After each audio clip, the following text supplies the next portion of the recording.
Hello ladies and gentlemen, and welcome back into the studio. Today we are continuing on this massive sculpture of Kronos devouring his child, and the title is yet to be decided upon. The footage you'll be watching today is from day 2 of working on the sculpture, which happened about a few months ago I think, and it's about 6 hours of work. 3 without the model in the morning and then 3 with the model in the afternoon. First of all, let me make a super quick announcement. We are coming up on my 2-year anniversary on Patreon, and we have over 90 patrons at the moment. And it would be really cool, it would be awesome if we could get to 100 patrons at the 2-year mark, which is the 1st of May, I believe. Keep in mind that the reason I started a YouTube channel and put videos up for free is because I want to make sure the majority of my content is available to everyone, at no cost, to spread the love and knowledge for and of figurative sculpture and the arts. But if you want to, you can join my Patreon for $5 or more and you'll get exclusive content, including an extended version of this video that you're watching right here with more commentary and more footage. So if you're interested and able to support the channel and want a little more content, check out the link to my Patreon page in the description below. I recently stumbled upon a Michelangelo quote that I think applies to a sculpture like the one that we're making here, or any sculpture at that matter. It really depends on your level of experience, I suppose. The quote goes something like this: "If people knew how hard I had to work to gain my mastery, it would not seem so wonderful at all." At the end of the day, most people only see the end result, the finished piece, and they marvel at it, or hopefully, at least they're mildly impressed by it. My hope is that with this series to be a little bit more detailed in showing you everything that goes into making a sculpture. That's why the footage so far has been divided into days and I haven't put several days into one video. You'll get to see every day of work and how much time it actually takes, how much clay it actually takes, and for how long I have to suffer with a sculpture that looks like nothing. Now, by saying this, I do not mean to put myself in the same category as the old masters at all, but their story and what they went through is often very similar to what we as young, aspiring artists go through. There is a wonderful book, a biography of Michelangelo written by Irving Stone called The Agony and the Ecstasy, where Michelangelo is portrayed more humane, more like a regular person, I suppose, than I have ever seen or read anywhere else. And the connection you feel and the lessons and inspirations you can learn and gain from reading a book like this can be life-changing. At least they were for me. So, if you're stuck inside, quarantined as we all are, or most of us are at the moment, with nothing to do yourself a favor and read what Michelangelo went through and what he had to go through to become who he was. It can only help you on your own journey as an artist. For the first portion of this video, you'll see my little 3rd scale maquette to the side of the video, usually to the right side I think, and that's because I'm working without my model. This is not necessarily something that I would recommend to everybody, by the way. At this early stage that I'm at here, there's a lot that needs to be organized, big picture stuff, like where does the bony point sit in relationship to each other. The maquette was worked up from life, and for the most part the design has been set by this maquette. I'm probably not going to try and stray far from the maquette in general, both when it comes to the pose and when it comes to the proportions. Though as far as the proportion goes, it does remain to be seen, because perhaps the proportions that look good in the maquette do not translate properly to a larger scale. The dangers of working without the model is that things end up generalized or simplified. However, I have already worked many hours, many sessions from life on this maquette, and so as far as the pose goes, I don't think that this is going to be a real danger. Now, I don't know, of course, I've never made a sculpture like this before, so we'll see. The pose I've chosen is very difficult for the model to hold anyways. Any seated pose, by the way, has a tendency to kind of sink in and becomes a little bit more hunched over and less imposing, more weak and old looking as the session and the days drag on. And this is just the nature of trying to sit in a difficult pose for a long stretch of time. The body gets tired and you kind of sink down and together. I know this to be true in my case because I've observed it happening while working on the maquette, which took several sessions. One of the effects of working on a maquette is that you get to see how the model responds to the pose, what happens when they sit in it for a long time, for example. Because of scheduling, we only can work together once a week, which means the model gets plenty of rest between each pose, and it isn't a matter of having to pose 3 hours every single day. It's a matter of the pose being tough to hold in the first place. So what all this means is that the pose ends up getting set from the maquette, not directly from the model. This is done by orienting the important bony landmarks of the torso. With the box placed, the box is my sculpture's equivalent to the pelvis, I can use my plumb line to see how other bony landmarks line up in relationship with the pelvic points from the front and from the side views. The pelvic points are the two front corners at the top of my box. Now if you do a quick Google search for the pelvis and find the two aces points, you'll know what I'm talking about and what I mean. I'm not going to go in depth as far as the anatomy of it all goes here, but there are several videos on my channel titled things like Box and the Egg or Important Bony Landmarks, and I'll leave link to those in the description below. You should check them out as well if you do not know what I'm talking about when I'm mentioning and referring to some of these anatomical terms. At this stage, I'm not even close to having enough clay on there, which means I need to anticipate where some of these bony landmarks are going to end up, because I can't simply place them in the middle of the air, right? They need to be obviously made out of clay, and clay needs to be connected to clay. I need to be set up so that I can grow the bony landmarks into the place they need to be later as I continue to add clay on the sculpture. I can put them more or less in the right place, but I need to leave myself room in order to move them around as the sculpture progresses. Now there's a big difference between setting yourself up in a way that's flexible and allows you to move things around that naturally needs to be moved around, and simply deciding that it doesn't matter where it's placed because I'm willing to destroy my work in order to move things around. Now one is more intelligent than the other. Think of it like this. You can behave in a way that others appreciate, or you can behave in a way where you have to apologize for your behavior all the time. However, beforehand, you know that your apology will be accepted. So with these two options in mind, I think you all know which one is the proper way to behave, of course. One seems better than the other, at least to me. It's the one where you don't have to apologize all the time, by the way. Part of this is knowing what is a reasonable change to make to your sculpture and what will essentially be counterproductive. For example, setting yourself up so that the bony landmarks are close to the height they will need to be at the end is preferable. Widths are more forgiving than heights, and so getting heights wrong means much more work and much more frustration in order to fix it. An easy example that will kind of point this out to you, I think, is having to widen the width of the knee, for example. Quite easy, you just add a little bit of width to the knee, but if you have to move the knee up or down, then all of a sudden the entire outside contour of your leg needs to move. It becomes a lot more painful than if you simply had to add a little bit of width. Now the scale of your piece, the pose, or the method that you employ will determine how you decide on your heights, how you find your heights. For me, in this case, with this sculpture, it's measuring and enlarging.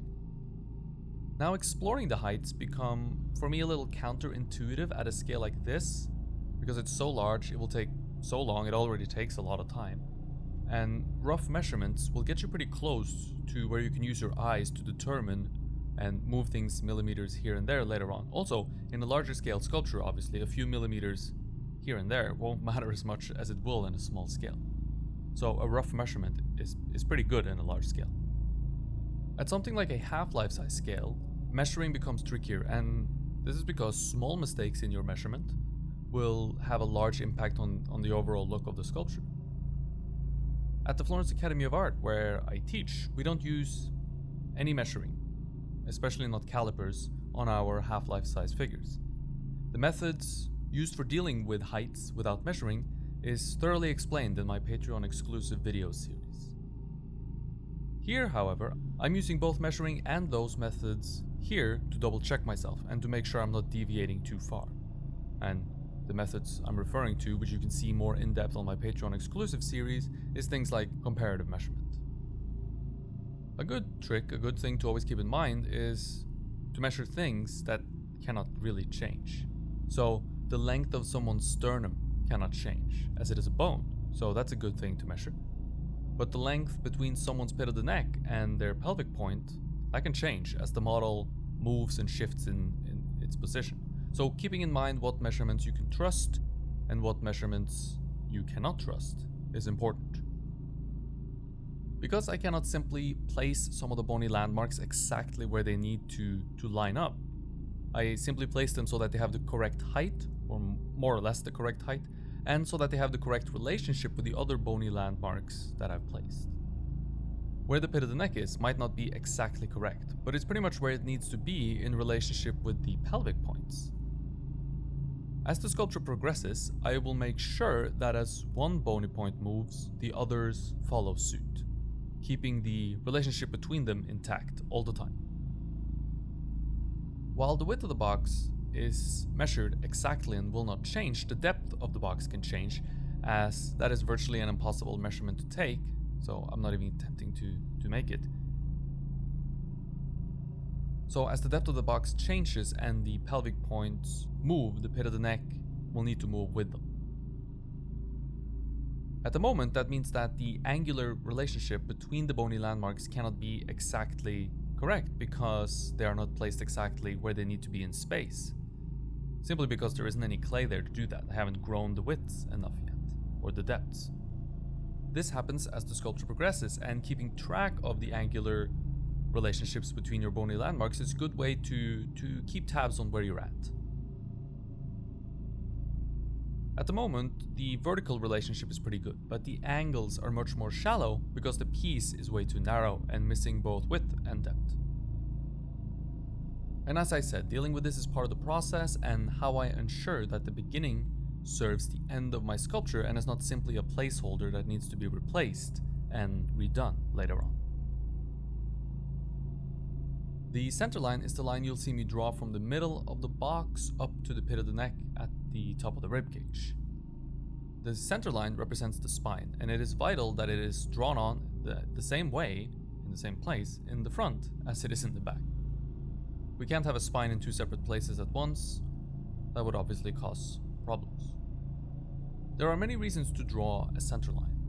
It really helps to set up the contours, which we are working towards, meaning we haven't reached the width of our contours just yet. The contours must work with the center line, as the entire sculpture is supposed to be representing a single moment. A sculpture where the center line does not work with the contour is one where the sculpture clearly is representing several different moments in time. As you observe a model, they will move. Obviously, if they're alive, they will move, and you need to account for that. It is your responsibility as the artist to create something that seems like it was observed in one moment. But because that is impossible, we observe thousands of moments over weeks, and we put them together into one moment in our sculptures. Now, if contour and centerline doesn't work together as one, the work of the artist becomes blatantly obvious and not in a good way. The centerline sets the pose together with the orientation of the bony landmarks. They work in unison, and so you can't place bony landmarks randomly without referring to your centerline. The spine enters the pelvis in the middle, so both pelvic points must be placed equal distance from the centerline. The spine leaves the pelvis at a 90-degree angle to the horizontal line that connects the two pelvic points. The spine then bends, the direction and the severity, depending on your pose, between the pelvis and the ribcage. The spine bends between the pelvis and the ribcage. The section which does the majority of bending is about the size of a fist. The spine then travels straight through the ribcage, and at this stage we will terminate the spine at the C7 vertebra in the back and the pit of the neck in the front. Keep in mind that in the back, the bottom of the ribcage is lower than in the front, so the center line that's drawn on the front of your sculpture should continue straight through the ribcage and a little bit further down than the bottom of the sternum to account for the fact that the ribcage is lower in the back. In the back, the center line is very obvious, and we can see it very clearly as we can see the spine in the back, and the centerline represents the spine. However, in the front it's a little bit more obscure. I try my best not to change the centerline too much. If I've done everything correctly, I can simply keep it in the same place and work around it. You'll see me redrawing the centerline several times throughout the video, and that is not because I think I've misplaced it. It's to re-establish the centerline as I build clay on top of it, so I never lose it. I never want to lose the centerline because once I lose it, it's like losing the red line in a story. I need the centerline to steer me, and so many decisions depend upon the centerline. If I lose it and redraw it in the wrong place, then figuring out if my decisions, which were based on my centerline, are wrong, or if it's the centerline itself that is in the wrong place, that becomes a headache. Perhaps even worse can occur, and I make some decisions based on my first centerline and some decisions based on my second one. So now how do I find out which is which and how to fix it? So I always try to keep my centerline visually clear and redraw it once parts of it get covered up. I never let the whole centerline get covered up.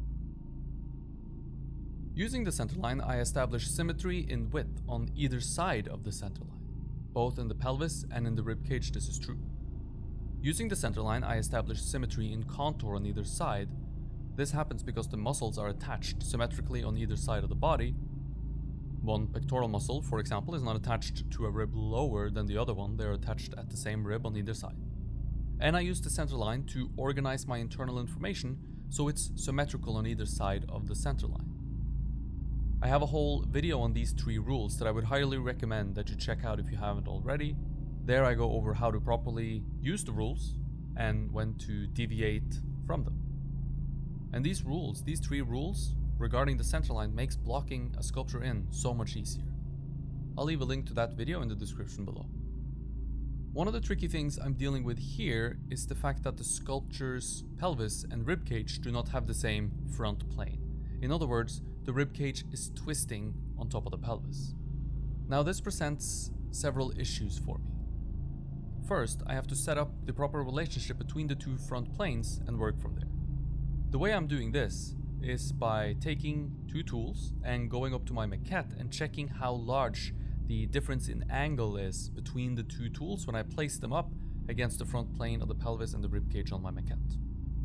This method is absolutely not bulletproof, as I have no proper way to transfer the angle to my large-scale sculpture accurately other than using my eyes and going back and forth, checking again and again.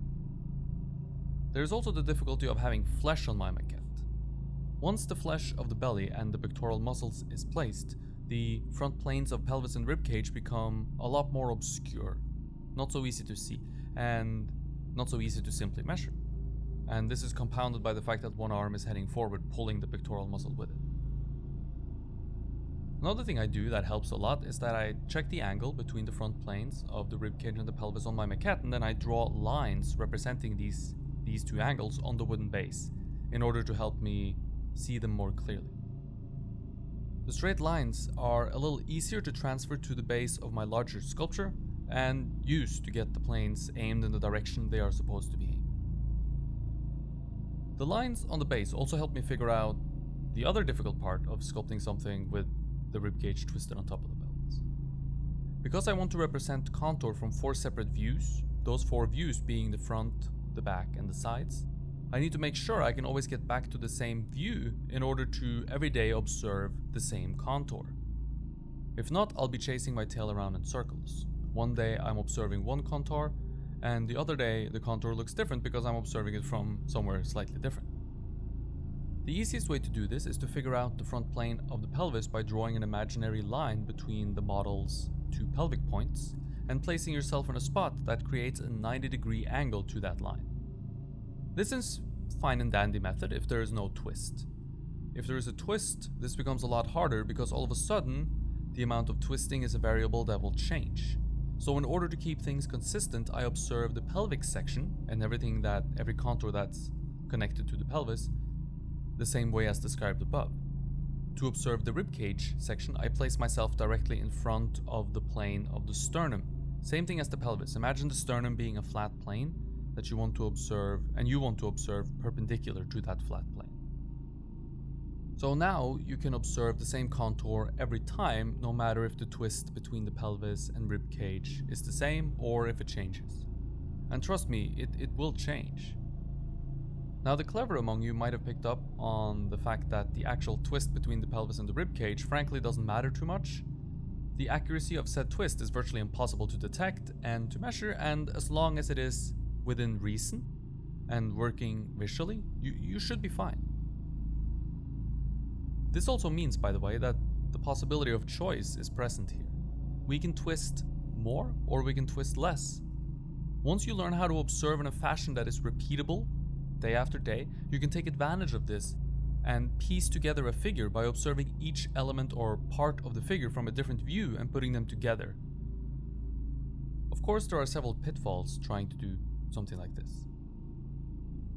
You'll find that once we get to the legs, the arms and the head, I'll be using very many of the same methods and tools of observation that I just described to you, and then putting the pieces together in a hopefully convincing fashion. I hope you enjoyed the video and learned a thing or two. If you want to see a longer version of this video with more footage and more commentary, you can join my Patreon page for $5 or more, and there's plenty of other videos as well, including the Beginner's Guide to Figure Sculpture, where I sculpt a half-life size nude female figure in contrapposto. There's a link in the description below, and I'd be very happy if you at least checked it out. Thank you for watching, and stay tuned for a new video next Thursday. Hit the subscribe button and the bell to be notified whenever a new video comes out. If you enjoyed the video, click the like button and share with your friends and family. It really helps me out a lot. Thank you for watching, stay creative, and I hope to see you in the next one.